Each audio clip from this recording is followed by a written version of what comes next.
નમસ્તે. આજે આપણે હાથ અને પગમાં બળતરા થવા પાછળના કારણો અને તેને દૂર કરવા માટેના ઉપાયો વિશે જાણીશું. હાથ અને પગમાં બળતરા થવાના મુખ્ય કારણો. ન્યુરોપેથી. ખાસ કરીને ડાયાબિટીસ ધરાવતા પેશન્ટોમાં નસોને નુકસાન થતું હોય છે, જેના લીધે બળતરા, ચંચળાહટ, સુવડપણું અને કપકપી જોવા મળી શકે છે.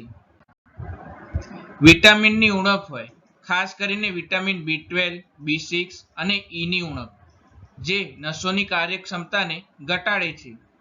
સર્ક્યુલેશનની સમસ્યા. બ્લડ ફ્લો બરાબર નહીં થવાને કારણે હાથ અને પગ ગરમ લાગે છે અથવા તો બળવા લાગે છે. સ્નાયુઓ પર દબાણ.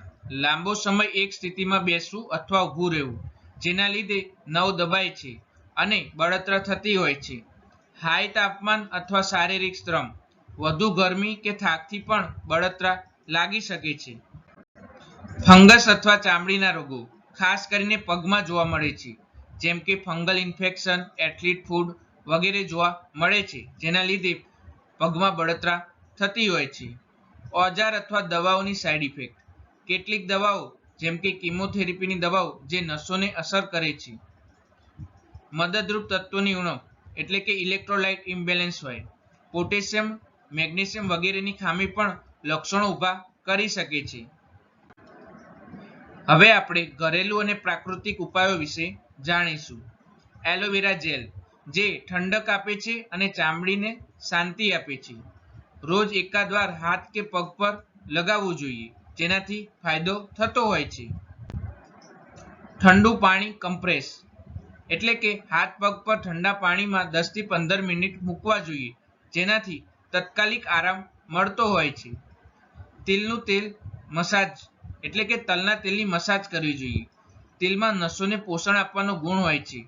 સૂતા પહેલા હાથ પગમાં મસાજ કરવી જોઈએ. છાશ અથવા દહીંનું સેવન શરીરમાંથી તાપ દૂર કરે છે અને પાચનને સુધારે છે. દૂધના ઉત્પાદનો પણ તેમાં શાંતિ આપવાનું કામ કરે છે. પદ્માસન અથવા પગ ઉપાડીને આરામ કરવો, જે બ્લડ સર્ક્યુલેશનને સુધારે છે. ખાસ કરીને લાંબા સમય સુધી કરવું જોઈએ, જેનાથી ફાયદો થતો હોય છે. હવે આપણે અન્ય અસરકારક આયુર્વેદિક ઉપાયો વિશે જાણીશું. ચંદનનો લેપ. ચંદનના પાવડરમાં ગુલાબજળ ભેળવીને લેપ બનાવીને બળતરા હોય તે જગ્યાએ લગાવવામાં આવે તો ફાયદો થતો હોય છે, જે શરીરના તાપમાનને ઓછું કરે છે અને શાંતિ આપવાનું કામ કરે છે. સીતા મંત્ર એટલે કે ઠંડી વસ્તુ. ધાણાનું પાણી, ગુલાબજળ, એલોવેરા, તુલસીના પાનનો રસ પીવો જોઈએ, જે શરીર અને નસો માટે શાંતકારક દ્રવ્ય ગણાય છે. ગુલકંદ. ગુલકંદના 1 થી 2 ચમચા રોજ ખાવા જોઈએ, ખાસ કરીને ઉનાળામાં, જેનાથી આપણે ગરમીથી બચી શકીએ, જે શરીરની અંદરની ગરમીને ઓછી કરવાનું કામ કરે છે. બ્રાહ્મી ઘૃત અથવા શંખપુષ્પી સિરપ, જે નસોને ઠંડક અને શક્તિ આપવાનું કામ કરે છે.